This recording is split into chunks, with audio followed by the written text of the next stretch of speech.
Daniel, cara, que bom que você está aqui, tudo bom? Fala, Mauro, tudo bem? Prazer estar aqui com você e com todos os seus telespectadores, não, internautas. A gente está Isso. acostumado ainda com televisão. Hoje que me dei conta, mas imagino que você deve ter sofrido muito ao longo dos anos, depois que o Obama disse que Lula era o cara, com o seu Aham. sobrenome, né? Você deve ter ouvido, Não, Daniel é o cara, Daniel é o cara, deve ter sido uma barbaridade, imagino. quando eu era pequeno já tinha essa brincadeira bastante, né? Assim, eu jogava bola, né? Tentei jogar bola, mas enfim, não deu certo, infelizmente.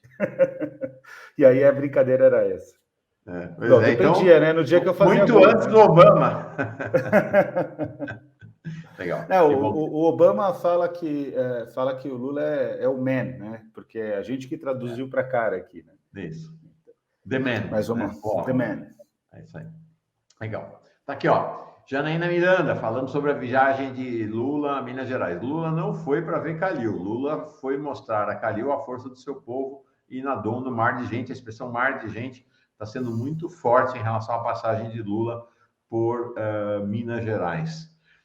Já que estamos falando de Minas Gerais, queria trazer a tua consideração.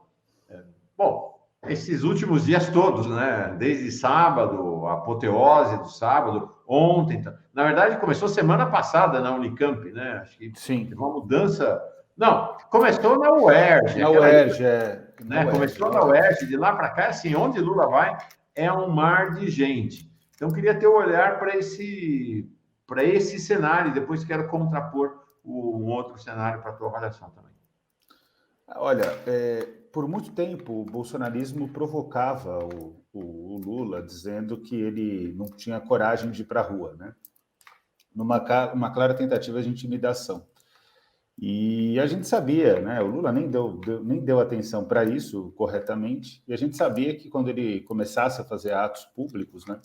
Esses atos públicos iriam estourar. O problema todo é que muitas vezes as pessoas ficam presas nas redes sociais, e nas redes sociais o que vale é a ordem do dia. Então, muita gente, inclusive pessoas de esquerda, especialmente o jornalismo lavajatista, estava na linha de que o Lula não teria coragem de ir para a rua, o Lula não está indo para a rua, o Lula está errando na estratégia de campanha. E isso tudo é uma grande besteira, Mauro, porque na prática, para quem já foi candidato, na prática, a agenda do candidato, nem sempre a agenda de rua é a agenda mais estratégica, você tem que preparar a rua. E o que se demonstrou claramente é que o Lula está fazendo isso muito bem, ele está preparando as atividades dele. E assim mesmo tem que ser feito, não tem que ter dedos para isso, tem que ir para cima de maneira estratégica, de maneira preparada. Os eventos estão sendo muito bem organizados, faz tempo que não tinha evento, fazia muito tempo que não tinha eventos bem organizados. Para você ter uma ideia, Mauro, eu acho que desde 2012, 2013, a gente não tinha eventos tão bem organizados pela esquerda, né?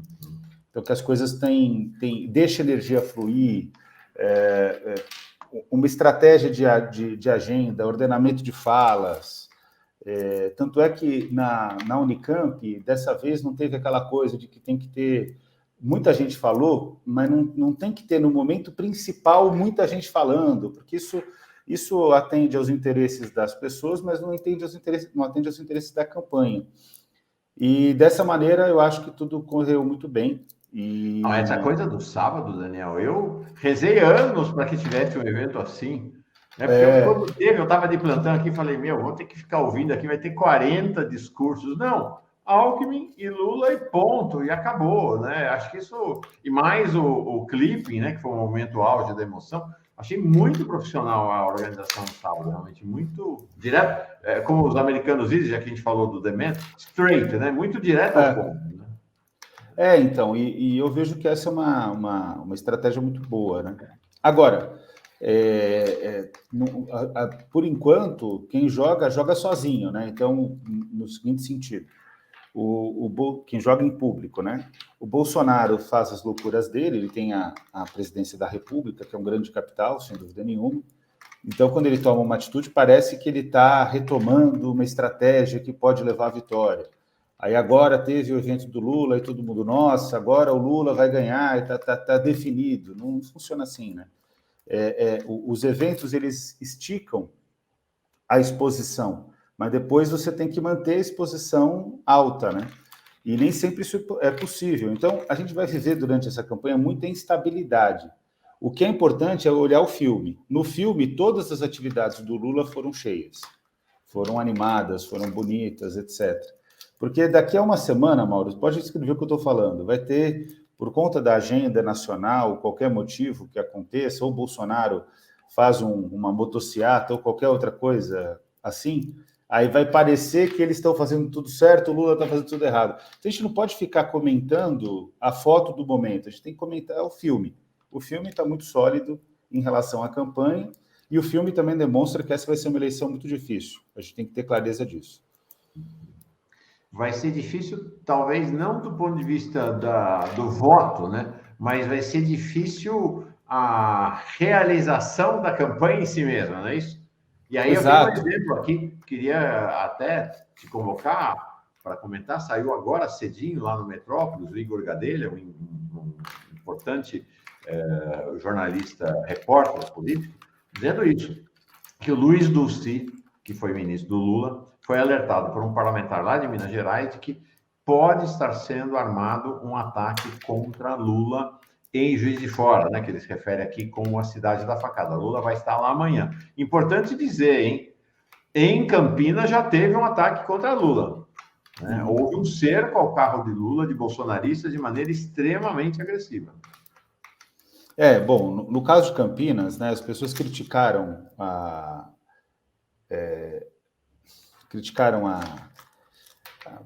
a segurança do PT. É até difícil falar, porque a esquerda, de vez em quando, vive num mundo de fantasia, né? Isso me preocupa demais, Mauro.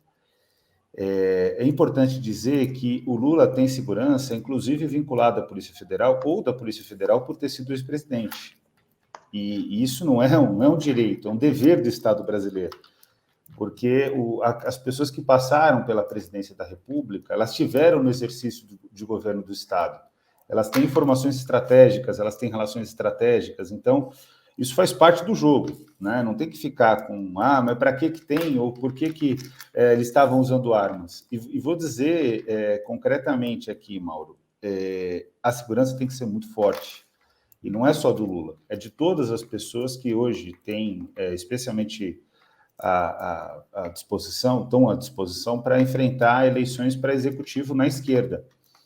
Agora, o bolsonarismo também sabe, e esse é o ponto, né, que tem gerado bastante conversa, né, nos bastidores, o bolsonarismo também sabe que a facada foi que elegeu o Bolsonaro. Né? Dificilmente a gente teria o desfecho daquela eleição, pode até ser que o Bolsonaro se elegesse, mas dificilmente o desfecho teria sido tão tranquilo para o Bolsonaro, em termos de votos. Né?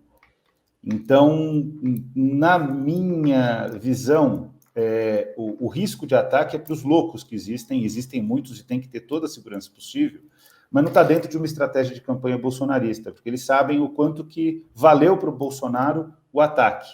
Tanto é, e aí eu acho que esse é um ponto que a gente precisa ressaltar, que foi muito pouco noticiado, comparado com o risco que nós estamos vivendo hoje, o evento de Campinas. Como também foi muito pouco noticiado aquela no sul do país, aquela triste ocasião em que o ônibus do ex-presidente Lula levou tiro.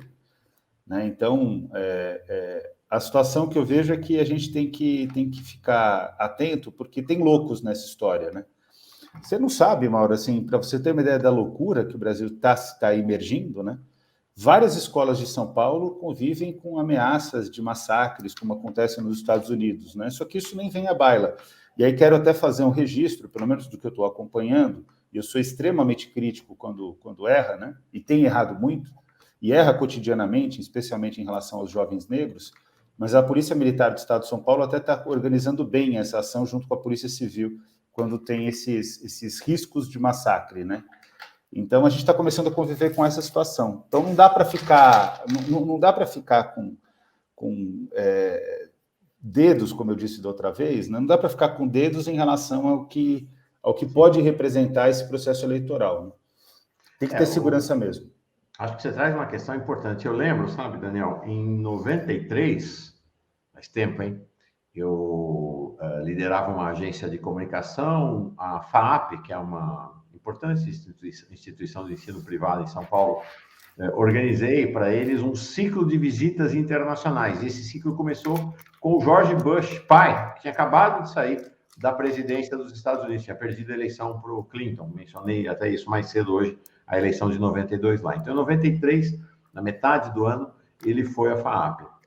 É assim, eu tive várias reuniões com um homem de ascendência mexicana, por sinal, falava bem espanhol, do Serviço Secreto dos Estados Unidos. Precisei montar uma agenda. Não era de hora em hora, era de minuto a minuto o que ia ser feito, quem ia encontrar ele, onde ia ser, dar acesso ao serviço secreto. Por quê? É o que você falou. O Estado dos Estados Unidos, o Estado estadunidense, tem clareza de que precisa proteger todos os seus ex-presidentes. E aí tanto faz se é o Bush republicano, se é o Clinton democrata, é uma decisão de Estado. E o que me parece que aconteceu aqui no país é o seguinte, é a destruição completa do Estado brasileiro depois do golpe. Então, Lula e Dilma, que deveriam ter direito a uma segurança ímpar da Polícia Federal, né, que seria o equivalente ao Serviço Secreto dos Estados Unidos, estão aí, por sua conta e risco. É um absurdo isso que acontece. Né? É um absurdo. E espero que, pelo menos, quando as candidaturas forem oficializadas, lá em agosto, porque também está na lei isso, né? Todo candidato tem proteção da Polícia Federal. Ainda não tem, porque é pré-candidato, mas quando for oficializado, tanto ele quanto o Alckmin, como todos os candidatos, têm direito à proteção da Polícia Federal. Agora, quem confia na Polícia Federal do jeito que a coisa está? Isso não, mas, Mauro, eu acho que pela lei, a Polícia Federal presta segurança ao Lula e à Dilma. Sim. Assim, como ex-presidentes, né? Como ex-presidentes. Isso. Não, então, esse que é o problema. Infelizmente, não é como nos Estados Unidos. Porque o que acontece é que mistura servidores dedicados com estratégia de informação. Enfim, não é algo muito sólido. Até tem uma internauta... A segurança, só Daniel, para dizer, eu conheço a segurança do Lula hoje. A segurança do Lula hoje é feita por militares e policiais militares que foram seguranças dele quando ele era presidente, que continuam com ele, mas não tem nada a ver, não são pagos pelo governo brasileiro, pelo Estado brasileiro. Bom, então alguma coisa se perdeu aí, porque é uma lei, né? Pois é gravíssimo. E é uma norma, né? Tem até a Meg Souza aqui, está dando uma... Eu acho que esse é o momento que a gente tem que discutir, né? Esse é o processo. Ela está dizendo, Daniel, mais uma defesa com inteligência muito mais adequada, exemplo, cancela aberta e corredor criado antes dele se movimentar, não seria melhor? Então, esse é o caminho, tem que discutir essas questões, não discutir se deve ou não deve ter segurança, né? Ela tem razão, claro que pode ser melhor. O Mauro está trazendo uma informação que eu desconhecia, por exemplo, Meg. A minha informação... de que, de fato, tem os presidentes eles têm essa prerrogativa de contar com a Polícia Federal para a segurança. Né? Agora, pode ser também, e aí espero que não seja isso, né, que eles tenham tomado a decisão porque não se sentiam seguros da forma como a Polícia Federal vinha agindo, mas espero que não seja isso. Eu espero que isso não esteja ocorrendo, porque a Polícia Federal tem que ser uma polícia de Estado, não tem que se preocupar quem é governo, quem não é governo, quer dizer, ela tem que ter a compreensão de que ela defende o Estado brasileiro, que vai além de quem está no exercício da direção do governo do Estado, né? No caso, no passado, o Lula, infelizmente agora para o Brasil e para o Estado brasileiro, o Bolsonaro. Estou vendo aqui a informação agora de que há alguns militares da ativa cedidos pelo Estado brasileiro que compõem, nesse momento, com essa segurança privada do Lula, tá? Então, tem hoje, nesse momento, então é uma segurança dupla. Eu tenho razão e você tem razão também. Há uma segurança que o Estado brasileiro está fornecendo ao Lula. Até circulou essa foto de alguém com uma submetralhadora na segurança do Lula. É um militar, não é um ex-militar, é um militar da ativa. E que agiu bem, né? Porque ele não... ele naquele momento ele estava com a posição da arma em posição de prontidão e descanso, não estava entrando na pilha dos bolsonaristas, não teve empurra-empurra, foi extremamente profissional a segurança, né? Poderia ter dado confusão, por isso que eu estou dizendo isso, porque nesse momento de pilha, eles podem, de repente, começar a responder os bolsonaristas, começam a responder de fato, né? Começa empurra-empurra, etc. E eles agiram com extrema correção de protocolo. Agora, fica a questão, né, Mauro, que com tudo isso, como pode ter acontecido a facada ao Bolsonaro em Juiz de Fora? Muitas vezes, no debate sobre a facada, a gente fica... eu era candidato ao Senado, na hora que surgiu a informação, eu virei para a minha equipe, a gente estava no Porto de Santos. Eu falei, agora o Bolsonaro ganhou a eleição, eu já tinha certeza do que aconteceria ali. E o que é interessante observar é que, muitas vezes, no campo da esquerda, mesmo do jornalismo, quando a gente fala da facada, parece que a gente está construindo uma teoria da conspiração. O problema concreto é que, como com toda a segurança que a gente sabe que existe, né, e considerando que o cerco estava feito em torno do Bolsonaro, o Adélio consegue dar uma facada. Então, dizer que a facada é uma coisa comum é tão errado como fazer conjecturas, né? Mas que tem perguntas que estão sem resposta, né? Como que, com tanta segurança, o Bolsonaro leva uma facada? Eu vou achar eternamente isso estranho, porque eu imagino que isso não vai ser esclarecido nunca, viu, Mauro? Concretamente, tem coisas que a história engole, né? São os enigmas da história. A história engole, não porque a história engole, porque é a única coisa que a história pode fazer, mas ela engole porque todas as evidências elas vão sendo camufladas e a gente, de fato, não sabe o que está acontecendo. Como a visita agora da Vitória Nuland, por exemplo, ao Brasil. Ninguém sabe exatamente o que foi discutido, e a gente precisa agora saber o que está acontecendo em relação à relação geopolítica entre Brasil, governo brasileiro e Estados Unidos, né? Aqui, ó, tá aqui a imagem. Aqui o Daniel estava se referindo aqui, lá em Campinas. Tá lá em Campinas. Estão perguntando se eu estou aqui. Estou aqui, sim. Não estou emprestado, não. Estou aqui na Fórum, na Pós-TV Fórum, e realmente bem feliz com isso. Ó, a Meg Souza, inclusive, comenta essa questão. Ela traz uma questão interessante, né? Já comentei em outras lives. Mas manifestação, quando vemos uma pessoa paisana armada, como esse militar, como pode saber se é um segurança nosso, né, do Lula, ou um louco infiltrado? Realmente, que situação a gente está vivendo, né? Muito. Uma situação. A Meg traz então, interessante, viu? A posição muito boa a contribuição da Meg, porque de fato a gente não sabe muito bem qual que é a estratégia que se leva em conta aí, né? Por exemplo, eu já prestei, no início dos anos 2000, serviço para o metrô, para a construção da expansão do metrô, né? Contratado pela empresa, nenhuma relação, obviamente, com o governo do estado de São Paulo na época, etc. E processo de licitação e tal. E foi interessante observar, na época, Mauro, que o metrô ele tem vários seguranças à paisana por conta dos riscos de suicídio que acontecem cotidianamente no metrô e a gente sequer fica sabendo. As tentativas de suicídio, e alguns, infelizmente, as pessoas vão a óbito, né? E eu aprendi também sobre segurança que os comissários de bordo são treinados, né, em artes marciais, em defesa pessoal, etc., especialmente depois do 11 de setembro. Então, não sei se é uma estratégia que eles têm, né? De fato, uma pessoa paisana, ela não deve demonstrar arma. Naquele caso, a arma só foi demonstrada concretamente porque teve um momento de operação, né? No caso da tentativa, né, do bolsonarismo de intimidar o presidente Lula. Então, é uma questão que ela é difícil da gente cravar, né? Mas a Meg está fazendo a discussão que a gente tem que fazer. Ela não está discutindo se tem que ter ou não tem que ter segurança. E muitas vezes eu estou no debate junto com os meus amigos e as pessoas ficam falando, não, mas tem que ter segurança? Não, né? Lógico que tem que ter segurança, não tem nem dúvida, né? Sim. Aqui, ó. Eu falei, Daniel, exatamente, Daniel Cara tinha total razão, e eu não, ou em parte, porque de fato é uma composição, tá aqui. Todo ex-presidente tem direito a 4 seguranças, então isso vale para o Sarney, vale para o Collor, vale para o Fernando Henrique, vale para Dilma, vale para o Lula. Tem direito a 4 seguranças, 2 motoristas, 2 carros oficiais e 2 assessores. Isso é o que está exatamente escrito na lei.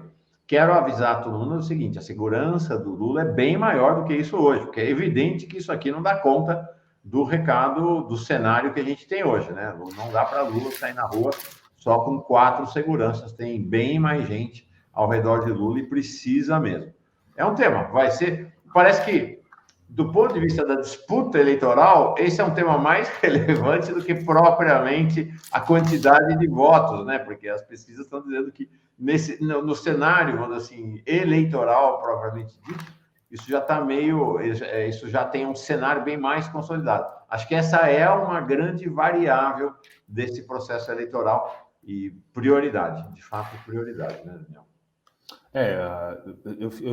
Eu participei de um podcast de amigos meus sobre a questão da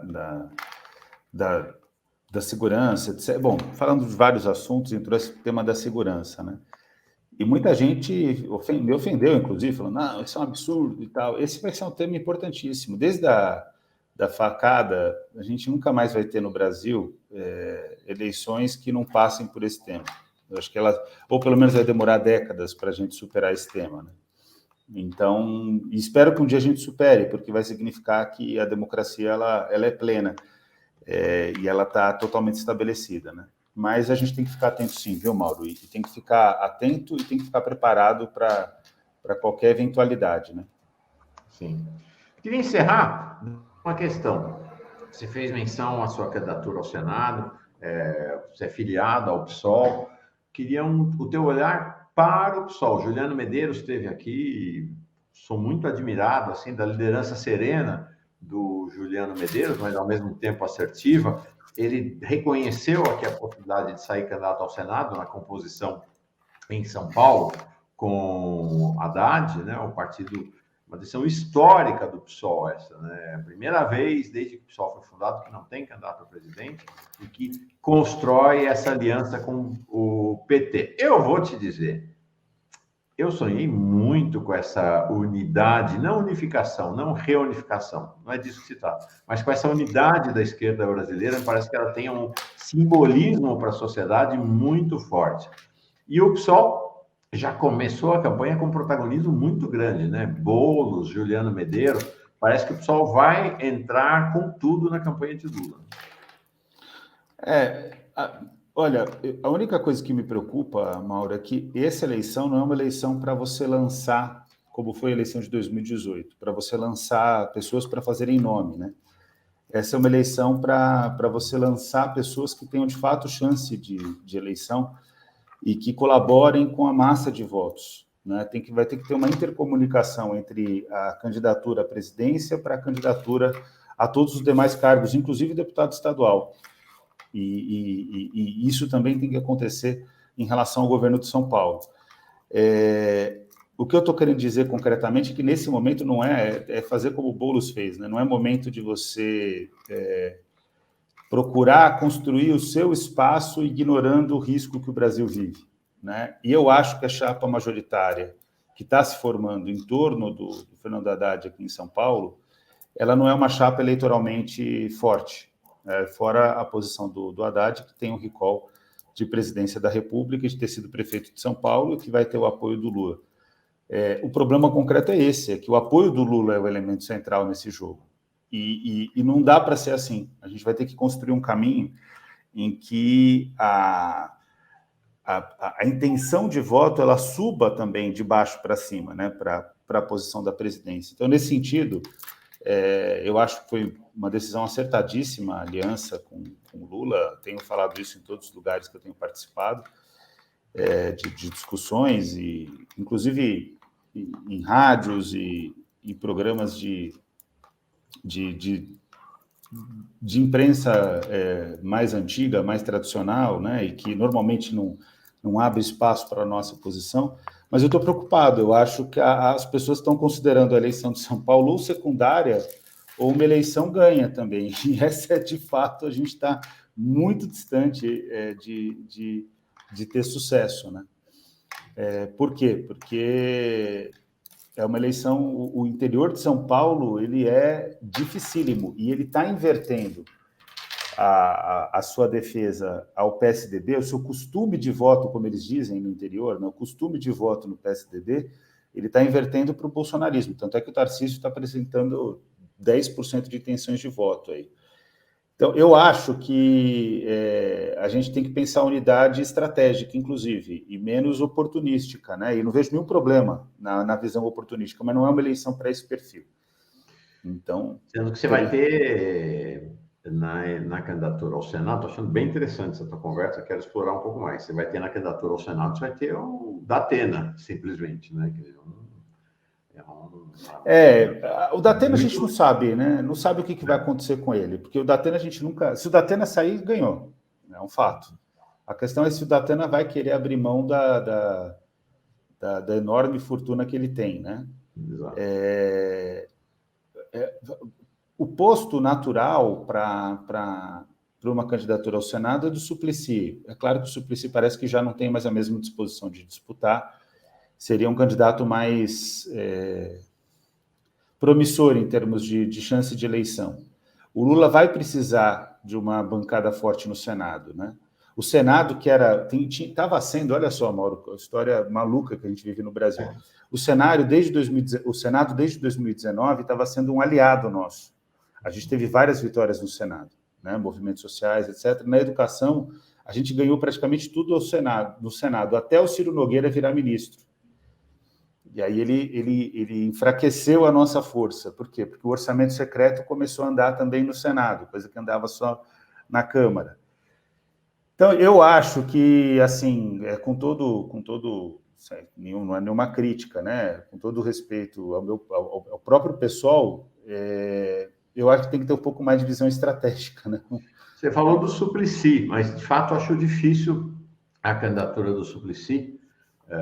Não sei se ele teria até, assim, vigor físico suficiente, né, para encarar a campanha e depois a posse ao Senado. Deixa-me ver aqui, eu tenho visto o Suplicy as últimas vezes, ele é um fenômeno, né? Ele é desses que a gente considera estátua que anda. Ele está com 80 anos de idade e, enfim, não sei se ele teria essa condição. Algum outro nome você vislumbra para o Senado? Ou melhor, como é que você imagina que seria uma chapa ideal?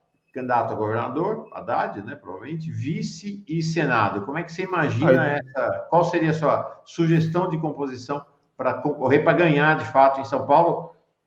Ontem, conversamos com o Haddad aqui, não dá para pensar a eleição sem pensar a vitória em São Paulo, né? São Paulo tem Argentina dentro de São Paulo, vai ser chave para pensar um governo progressista no país. É mais que a Argentina, inclusive, né? A gente tem uma Argentina e meia aqui. É difícil isso, porque, na verdade, a gente já está tendo uma fadiga de lideranças na esquerda, né? A tal ponto que, se não fosse o retorno do ex-presidente Lula para o Senado, para o cenário, dificilmente a gente conseguiria estar numa posição vantajosa e confortável nessa eleição, como a gente... Não é confortável, mas a gente está numa posição vantajosa, a gente está à frente nas pesquisas, né? Tudo tem muito a ver com o Lula, né? Com a força do Lula. O que acontece? O Suplicy é um forte candidato em qualquer eleição para o Senado, né? Tem que ver se ele tem disposição, tem que ver se tem interesse do partido, etc. O que não dá é para ter uma chapa na esquerda que seja totalmente homem branco, heterossexual, cis. E já tem o Haddad, se tiver o Juliano, que tem um perfil muito parecido com o do Haddad. Também não pode ter uma chapa que a gente chama de chapa bossa nova, né? Que também é o perfil do Haddad, que, diferente do Lula, do Boulos, que são pessoas que têm um processo mais forte de explosão massiva, que tem carisma, que atraem a visão. Quer dizer, isso também tem que ter clareza de que não funciona bem no processo eleitoral, que você vai ter que conseguir trazer setores que são arredios à esquerda no estado de São Paulo. Então, claro, se você deixar por uma hora o Haddad conversando, ele convence, mas você vai precisar de 15 minutos. Então, vai ter que ter, por exemplo, na vice, uma pessoa muito carismática, que, na minha opinião, tem que ter esse perfil, tem que ser um perfil feminino, tem que ser um perfil não branco, tem que ter essa capacidade Tem de alguém que você engajamento. vislumbra para isso? Nesse momento, tem várias tentativas, inclusive, teve num momento até com o Boulos, a gente tinha tanto essa visão que a gente começou a conversar com o Silvio Almeida. Não sei se você se recorda, né? Não se trata de uma mulher, né? Mas é uma pessoa que tinha capacidade de agregar. Mas ele acabou indo para a Universidade de Colômbia. E acabou que a chapa do Boulos também se desfez, mas tinha que ser um pouco esse perfil, né? O ideal mesmo, se fosse para compor uma chapa de homens brancos, etc., seria o Márcio França junto na chapa, né? Mas isso não vai acontecer. Eu recebi hoje, inclusive... O Haddad ontem foi quase que taxativo em relação a que a aliança com a França já era. Difícil. Era aí era para ganhar mesmo, né? O França é um péssimo candidato de primeiro turno, mas é ótimo de segundo turno. O Haddad é ruim de segundo turno, mas é bom de primeiro turno. Essa que seria a composição ideal, né? A gente tem que ter também, falando pragmaticamente, é um fato. Eu estou falando sobre números, né? O fôlego hoje, por exemplo, nas pesquisas, isso ainda não se demonstra. Mas quando você tem numa eleição uma figura como o Tarcísio, que sequer é conhecido e que já pontua com 10% e na espontânea encosta no Haddad, meu Deus do céu, Mauro, o que está acontecendo com esse Estado? Então não dá para ficar... Ou a esquerda sai com cara da esquerda, né? Ou a gente... ou seja, o que é a cara da esquerda? Que vem se constituindo nos últimos anos. O pessoal tem dado uma contribuição importante nesse sentido, plural, sólida, ou fica a gente não vai dar um recado importante para o interior do Estado, né? E para a capital. A eleição vai ser definida, como todas as eleições de São Paulo, pelo interior. Eu fui na história do PSOL, eu fui o único candidato que teve mais voto no interior do que na capital. Por quê, Mauro? Porque no interior as pessoas querem te ver lá, querem te ver conversando, querem... Por que o Alckmin é tão forte no interior? Porque o Alckmin, ele vai para os lugares, ele conversa. Você pode odiar o que ele fala, e eu vou te entender, inclusive, mas ele é uma pessoa que é disposto a conversar com o mundo real. O mundo real, ele é muito diferente do mundo que a gente vê via imprensa ou mesmo nos atos políticos. O mundo real de uma eleição, o que define uma eleição, o cidadão comum, que é engolido pelo trabalho, que sofre todos os dias, pega ônibus lotado, ele está muito apartado da política. Então, você tem que conseguir conversar com essas pessoas. A única pessoa que conversa com essas pessoas, nacionalmente, é o Lula. Num patamar muito abaixo, o Bolsonaro. E num patamar do estado de São Paulo, quem mais faz isso é o Alckmin. Qual a minha preocupação? Se o Márcio não sai com o Haddad, não vai sair, para quem que o Alckmin vai direcionar a sua energia? Eu acho que ele vai direcionar para o filho histórico dele. O Márcio França, ele era uma figura já importante, prefeito, etc., mas ele se torna, na emergência da política paulista, uma figura vinculada, praticamente um filho do Alckmin. Ontem eu perguntei ao Haddad sobre essa questão do Alckmin, ficou claro que tem uma interrogação aí, né? Eu falei, e aí, Alckmin vai contigo? Não vai fazer campanha contigo? Não vai? Parece que há, de fato, uma interrogação. É isso se não houver a composição com França, né? O nome que surgiu, aí todo mundo vai me bater aqui no chat, mas que daria muita força para o Haddad, mas que eu acho que nem tem mais viabilidade, eu acho, por conta das relações partidárias, mas que seria um grande capital político para o Haddad, é a Marta Suplicy, por exemplo, para fazer uma chapa com ele. Olha, seria difícil, mesmo para mim. Eu tive uma boa relação com a Marta por um tempo, depois, sinceramente, para quem estava ali vivendo o processo do golpe em Brasília, vendo o que estava acontecendo, acompanhando a pauta de educação, tudo que a forma como a Dilma foi atacada por aliados, inclusive pela Marta, assim, olha, para mim dói, né?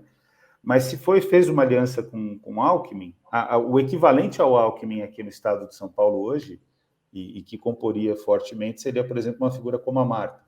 Ou para o Senado, a Marta, né? Mas, enfim, a gente tem que ter uma chapa para disputar, Mauro. Não dá para ter uma chapa para construir. Essa eleição não é uma eleição de construção. Essa é uma eleição de consolidação de um projeto. O projeto, por enquanto, isso é pouco, hein?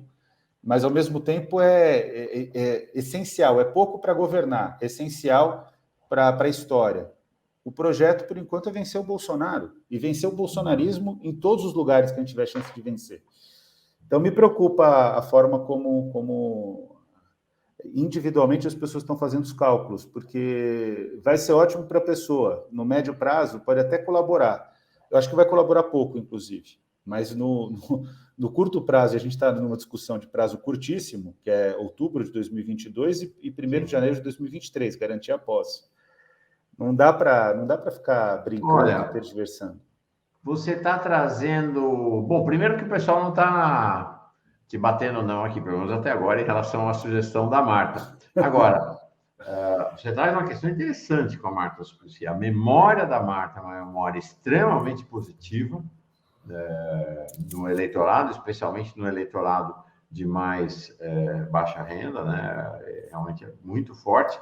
E mais, o Lula tem uma relação de respeito e admiração pela Marta que é inequívoca, né? De fato, há uma relação entre os dois ali muito forte. Não sei como é que é exatamente a relação da Haddad com ela, mas a relação do Lula é de admiração e respeito. Fala.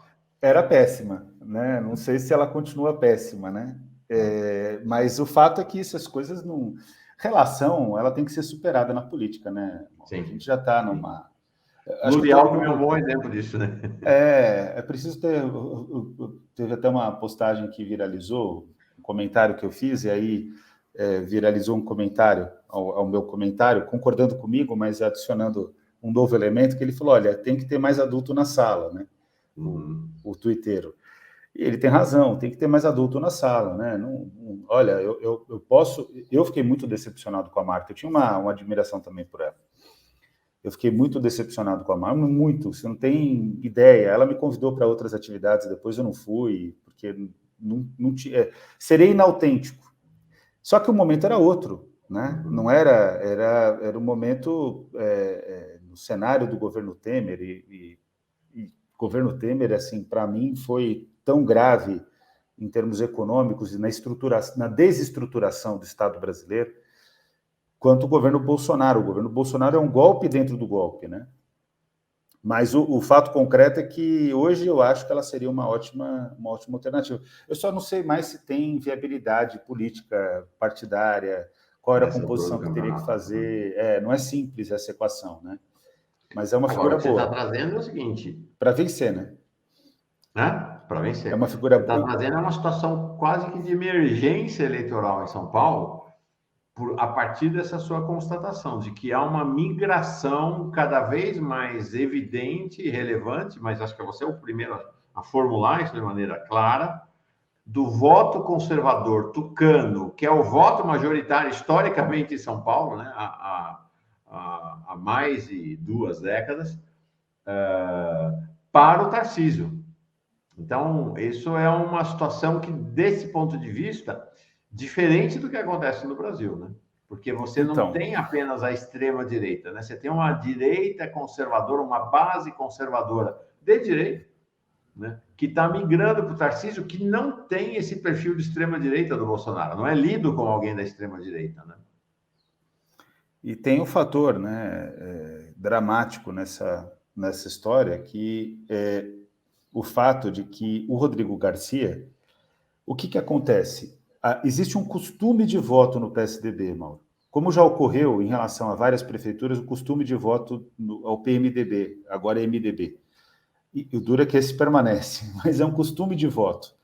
Você vai para várias cidades do Brasil, você tem 2 famílias que disputam a política só, né? E normalmente essas famílias do estado de São Paulo, os mais competitivos estão filiados ao PSDB. Ocorreu, a partir da gestão Haddad aqui em São Paulo, né, na entrada do golpe, ocorre uma migração que não tem a ver com a gestão Haddad, mas se usava esse argumento, inclusive, com os problemas que ele enfrentou aqui na prefeitura. Uma migração muito forte, que depois se intensificou com o golpe de 2016, de prefeitos saindo do PT e indo para outros partidos. Uhum. Isso ocorreu. Porque já se percebia um ethos extremamente conservador no interior que começava a se politizar. O problema é que a politização está se dando via bolsonarismo. Então, os prefeitos do PSDB, que são ex-PSDB, aqueles que estão saindo da órbita do PSDB, porque o Alckmin era o que consolidava. A cola do PSDB no interior de São Paulo era o Alckmin, né? E o Dória conseguiu derrubar o Alckmin sem fazer com que o Alckmin deixasse de ser a cola. As pessoas dizem que o Alckmin é traíra, que ele é desleal.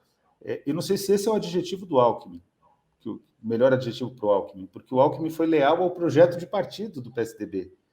Vocês vão dizer, bom, mas esse projeto de partido é nulo. Não é nulo, é terrível. O projeto de partido do PSDB é para além de nulo, né? E o próprio projeto ideológico do Alckmin, você vê, o Alckmin ele é uma figura que ficou tão desprovida de ideologia que ele está agora felicíssimo na campanha do Lula. Pela primeira vez ele está falando de questões de mudança social, de questões relevantes. Ele está se lembrando da época de antes de ter 21 anos, antes de ter sido prefeito de Pindamonhangaba, etc. Então, o que eu vejo é que o jogo vai ser difícil no interior de São Paulo. E eu quero ganhar essa eleição. E para ganhar essa eleição não dá para ficar fazendo teste. A contribuição... Olha, vou dizer uma outra coisa muito sincera aqui. A contribuição eleitoral do pessoal no processo para o governo de São Paulo, Mauro, ela está vinculada ao desempenho da candidatura Boulos e Erundina. E não dá para anular um polo desse desempenho que foi a Erundina. A Erundina seria uma excelente candidata, ela não está disposta a ser candidata nem ao governo, nem a vice-governadora, nem a senadora. Ela não tem essa disposição. Mas é só para provar o meu ponto. Né? O ponto é de que você precisa ter uma figura que agregue na chapa. E o Haddad, eu acho que precisa se preocupar com isso. O Zara falou aqui, não sei se foi no seu programa ou em outro programa na TV Fórum. Foi no 11h30. Foi no 11h30. Zara, quem está falando é o Carlos Zaratini, deputado federal do PT. Falou de um nome do PSD. Isso. Dói no coração, mas acumula, né? Acumula. Então, eu acho que a minha preocupação, sinceramente, é ganhar. A gente tem que ganhar, Mauro. Tem que ganhar desesperadamente, tanto para a presidência como para o governo de São Paulo. A gente tem que ganhar eleições majoritárias parlamentares e isso precisa ser feito com urgência, né? Não pode ficar... não pode ficar, nesse momento, fazendo conjecturas e lançando nomes para o futuro. Sim. Vai ter que começar de baixo, vai para vereador, sai para... Aí vai. Mas não dá, nesse momento, para a gente correr riscos, né? Então, essa que é a minha... É a mais importante eleição do país desde que voltaram as eleições no pós-ditadura, porque vocês imaginam o que acontece no Brasil com Bolsonaro reeleito em 1º de janeiro. Exato. Não vai ter vaga para todo mundo no aeroporto, né? Porque vai ser um massacre, né? Então, não dá. E tem um fator, né, Mauro, que assim, o que acontece? Em eleições com essa envergadura, não é como 2018, que muitas pessoas se lançaram na política, né? Eu mesmo me candidatei e tudo mais.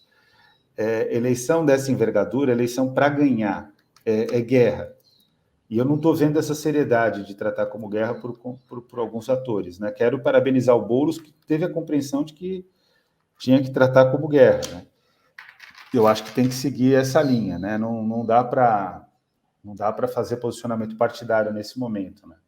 E aí eu estou falando com toda a franqueza, pensando muito mais no campo e na disputa do que no próprio partido que eu estou filiado. E faria a mesma coisa se fosse filiado ao PT e o pessoal tivesse na mesma posição que hoje está o Haddad, né? Impressionado como você falou. Vamos colocar os adultos na sala, né? Com essa maturidade, ao mesmo tempo realismo positivo, né? Realismo esperançoso que você traz para o processo eleitoral. É isso aí. Legal. Esse é Daniel Cara. Muito obrigado. Semana que vem. Obrigado. Estamos juntos de novo aqui para avaliar o cenário da política. Amanhã, no Fórum Café, nós abrimos o Fórum Café com o deputado federal Paulo Pimenta. vem com notícias muito quentes de Brasília, grandes novidades vai trazer para nós amanhã. Obrigado, Daniel. Boa jornada para você nesta terça-feira, em São Paulo e no Brasil. Um abração, gente. Paz e bem. Tchau, Daniel. Valeu, tchau, tchau.